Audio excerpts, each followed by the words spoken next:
Hi all, welcome back to my channel, or welcome to my channel if it's your first time seeing it. We're starting off the video with a little John Digweed here. Again, a little John Digweed. This is in Cordoba, live in Cordoba. So I'll give you a second to listen to house music. I think it's beautiful house music. This is listening house music. It's not dancing house music. It's a little too complex, and the beat is a little too variable to dance too well. It's listening house music. Anyways, so today, the subject matter is resistance in psychoses. So again, psychosis resisting interventions. So first thing is first. So there's two different types of psychoses, right? One is called fixed. The other is kind of a malleable psychosis.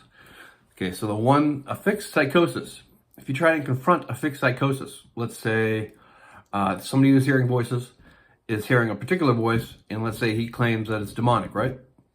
Okay, well, depends on to what degree he actually buys into this.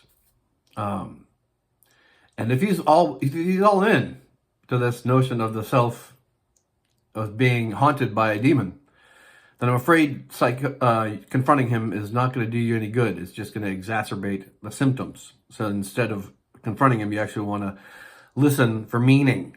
What's the meaning behind relating to an internalized object that you see as a demon? Or in his perspective, what's important to you about relating to a demon? What's important for the demon to relate to you? And what's the importance of the relationship for you? That would be how you approach the fixed delusion. However, it's malleable, then you can confront it. And I recommend doing so. And the confrontation that I would levy against most psychotics is just this. The psyche is huge. The psyche is made up of internal objects. Those would be internal object others, people that we've internalized over the course of our lives. Self-objects in relation to internalized others. That is, for every internalized object you have a self-object in relation to that internalized object other. So that's what's called a self-object relation, or rather an object relation.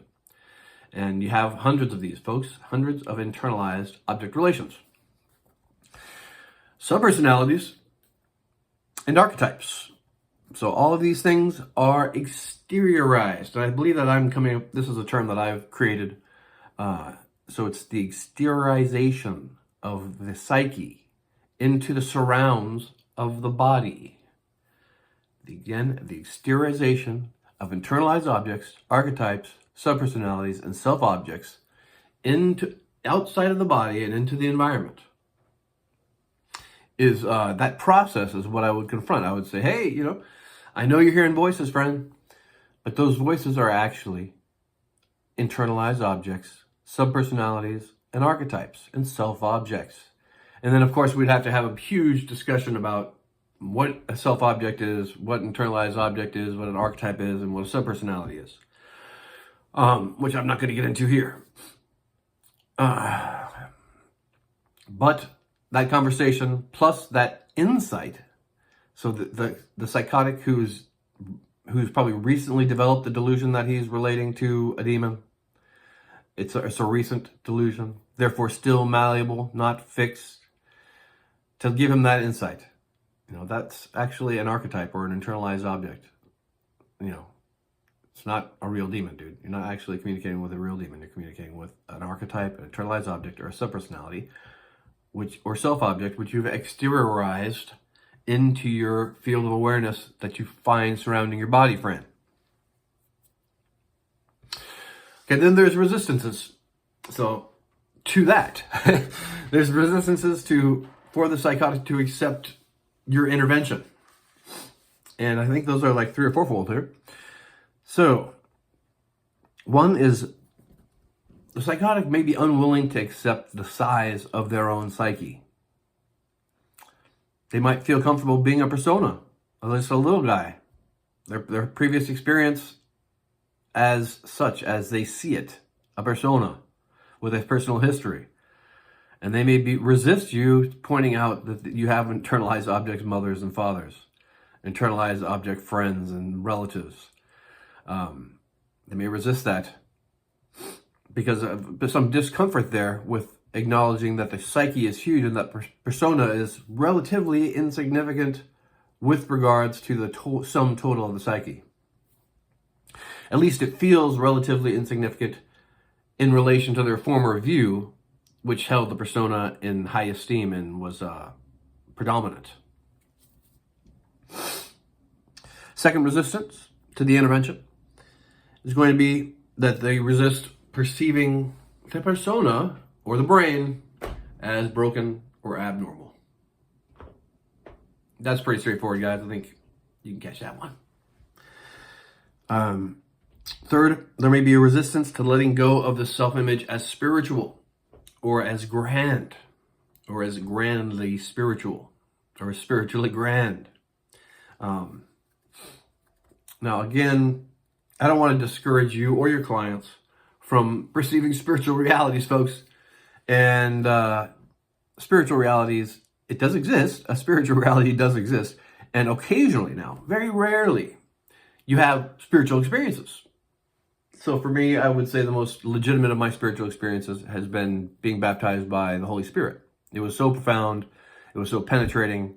It was so life-changing for me in the moment that it feels like a spiritual experience and not a psychotic experience. And I think that maybe once every 3 or 4 months, you might have a 3-second spiritual experience.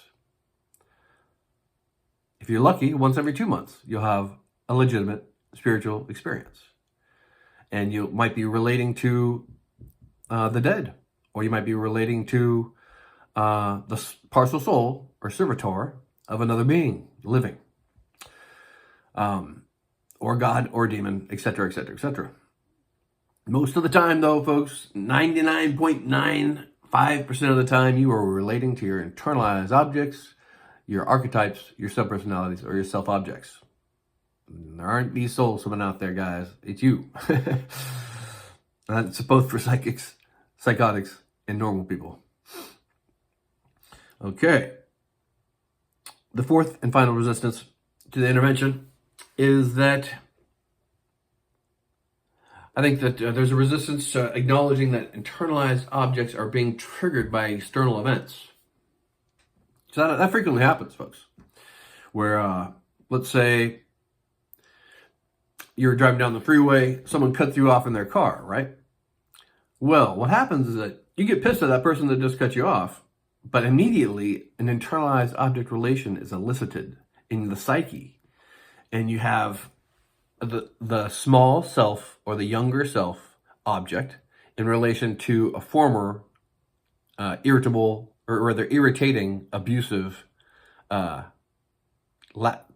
who lacks compassion object.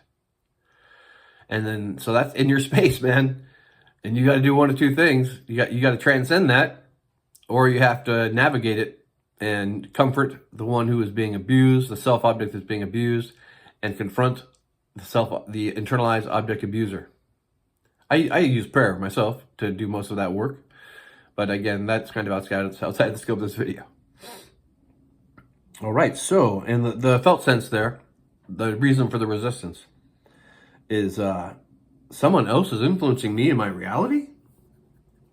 Oh yeah, folks, someone else, namely an internal object, self-object, who is formerly abused, is affecting your feelings and affecting your perception of reality.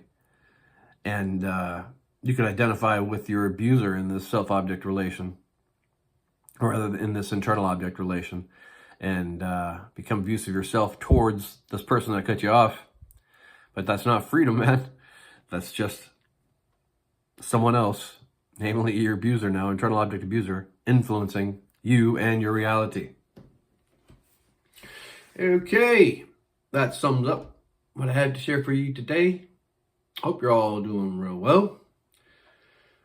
Buy my book, please. Got not much else to say. The title of the book is Spiritual Emergency, a Journal. Thanks so much for listening. Bye for now.